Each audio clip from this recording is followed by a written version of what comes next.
What's going on? Welcome back to the channel. So today we're going to talk to you about Lucid. I want to go over some of the current data points, latest and updates, and why everyone is talking about a short squeeze. Before we get into any of that, make sure you guys hit that thumbs up, and with that, let's get right to it.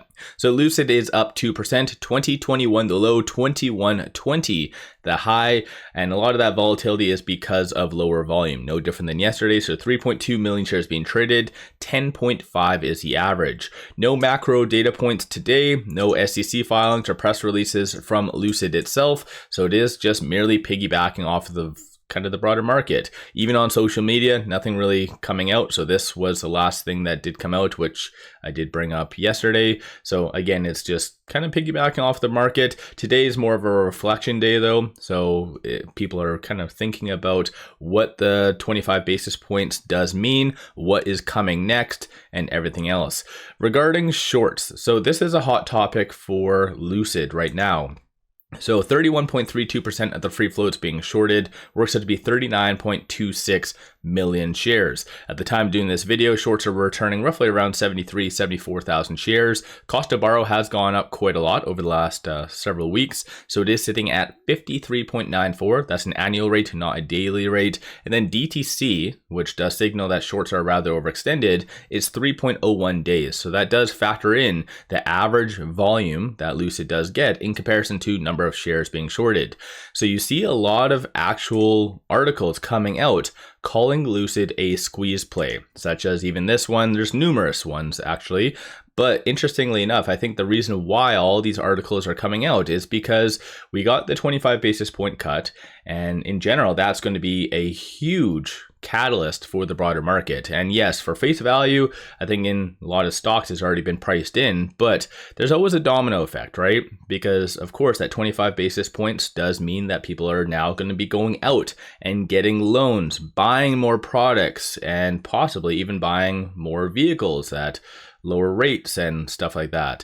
And plus, even aside from all that, technically Powell did allude to more cuts over the next couple meetings. So having 75 basis points worth of cuts in 2025 is going to do like a lot of good things for the broader market and even the EV sector, which is very sensitive to interest rates. So if you think about it, technically with 31.32% of the free float being shorted, that is crazy high. So all-time high short interest is roughly around, it looks like 34%. So we're not exactly there, but given the circumstances, it's crazy, very, very high. And I cover a lot of different stocks, some of which have been very heavily shorted, such as SoFi, NIO. And just to give you a quick overview of, for instance, both of those. So SoFi was roughly about 15% short interest and everything else, and technically even higher back in 2024. But right now, 8.72% of the free float is being shorted. So shorts have returned a massive amount. And even when it comes down to NIO, same type of thing. So they were at always like 12, 14% short interest. And now they just returned a massive amount and it's sitting at 8.4. But of course, with Lucid, you don't see that type of activity. Whoever is shorting Lucid is hanging on for dear life. So this is why you have a lot of articles talking about how Lucid is a squeeze play. So in my opinion, you do need some good operational updates for that to really prompt push higher with the stock price.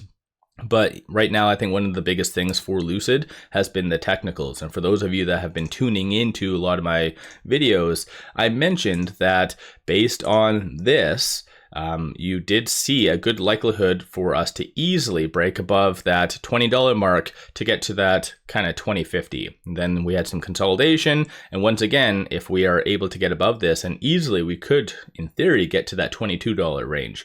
And there's not really much walls above that. So we would be able to hit that 50-day moving average. And generally that's a pretty big deal for Lucid overall. And so if we get above that, then yeah, sky's the limit.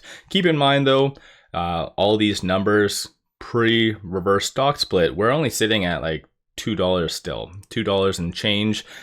It's still, in comparison to where we were, even looking like here, there's a lot of opportunity to really go higher. Not saying we're going to get back to kind of 2021 or 2022 levels, possibly over time, but at least for right now, I do feel like there is a lot more upside coming. And again, a lot of articles really talking about how it's a squeeze play, might actually kind of incentivize some buying. So let me know your general thoughts on that in the comments below. Quickly looking over here, there hasn't really been all that much in news other than just random things and comparing Rivian to Lucid, which one's going to be winning in 2025 and whatever else, which in my opinion, I'm not really a fan of Rivian. Every single time it does kind of pop higher, I always love to short it because it's worked every single time. But nonetheless though, looking at the flow, it's kind of back and forth. And so as I've kind of mentioned in the past, whenever you see a stock being green, but yet if you see the outflow greater than the inflow, that does mean that hedge funds are buying. So even though we are seeing a little bit lower volume today, looking at the dark pool, a lot of these transactions most likely are linked to hedge funds. So definitely good to see. Aside from that, looking at the options, 2.6 million in calls, 192,000 in puts, 55% of all the options being done are bearish in nature. So definitely a lot of volatility with Lucid today, but I do believe, and I kind of disagree with this, I do believe like there is a lot more upside. From a bull standpoint, you see a consensus for it to be 2050 and above over the next couple of weeks. Bears are anticipating for it to be sub $19 to $20 for the most part. Not much put activity going on. With today being Friday though, just take note of this. This is all the open interest. So some relevant ones, you have 1,000 at that 2050, 2,000 at the 21, 554 at the 2150, and then 8,000 at that $20 strike price. So again, you might see shorts wake up a little bit just to try to suppress Lucid below one of these key strike prices if Lucid does get close to that. So just watch for 20, 50, and $11 for those 2 points right there. Aside from that, these are all the transactions occurring on the secondary market above $100,000. So these right here are the culprits why Lucid did go down first thing.